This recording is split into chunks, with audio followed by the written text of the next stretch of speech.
In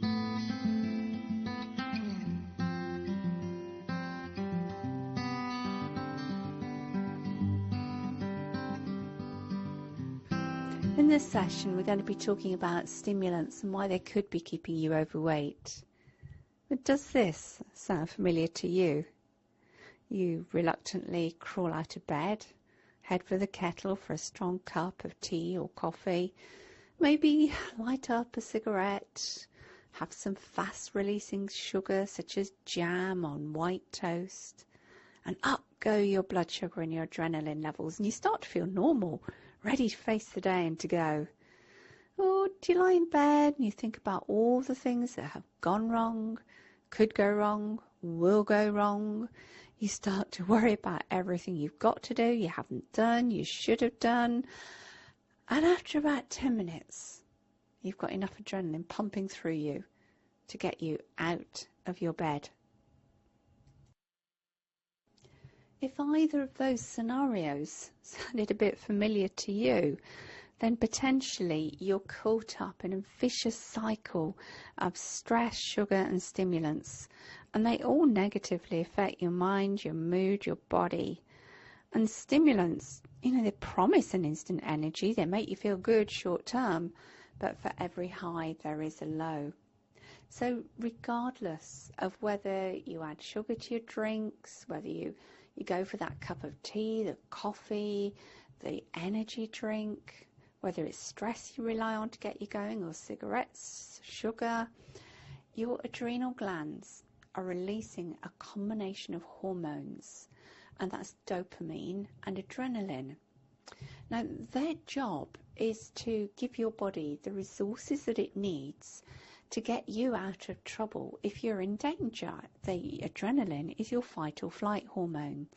One of the things that adrenaline does is to break down stores of glucose from the muscles and release it into your bloodstream really quickly so that it gives you energy that you need to either run away or fight.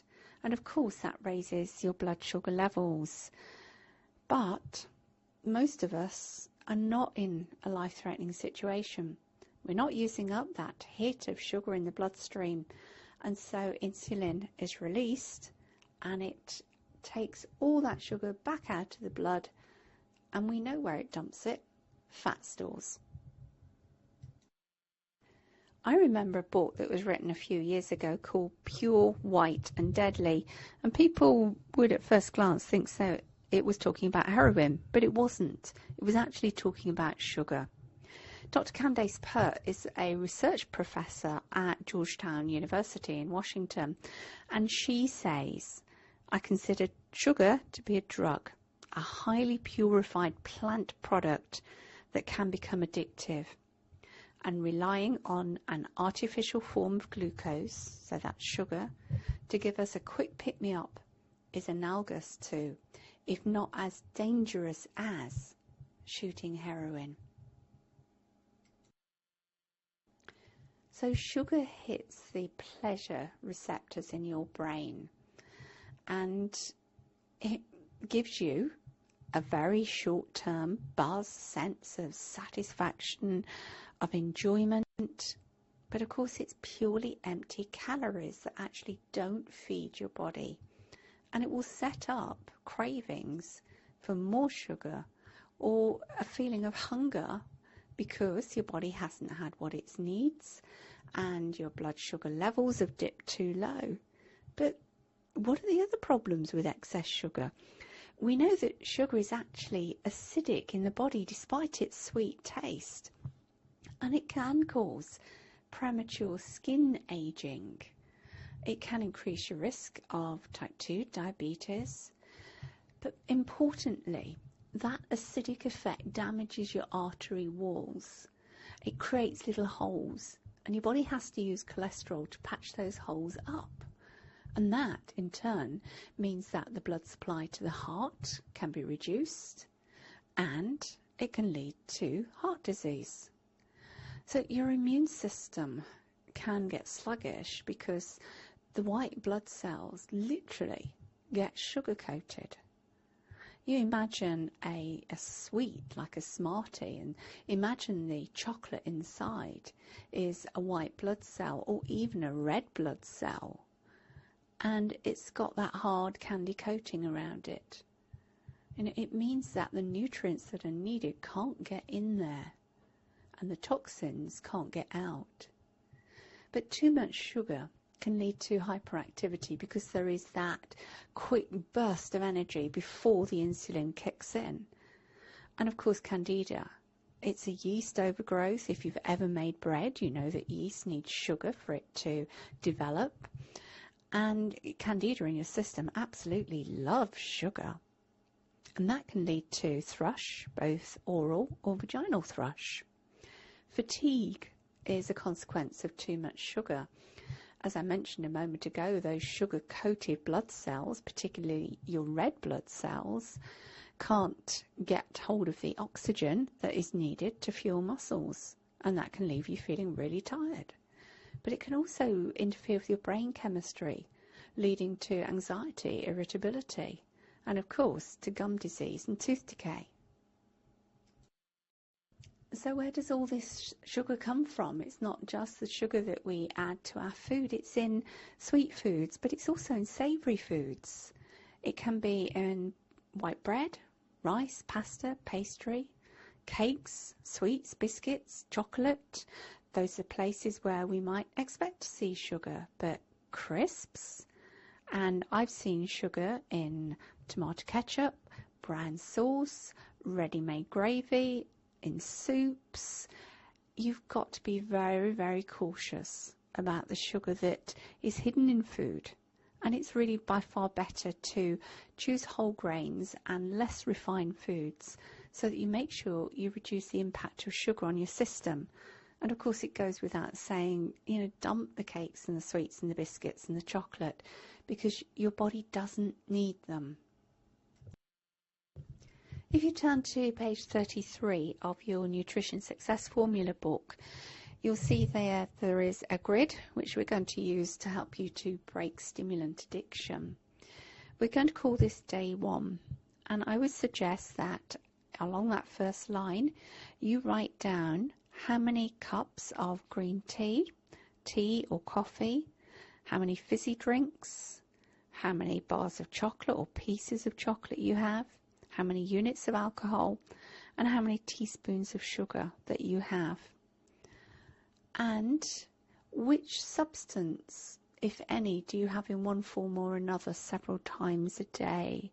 So do you have caffeine in the tea, the coffee, the fizzy drinks several times a day?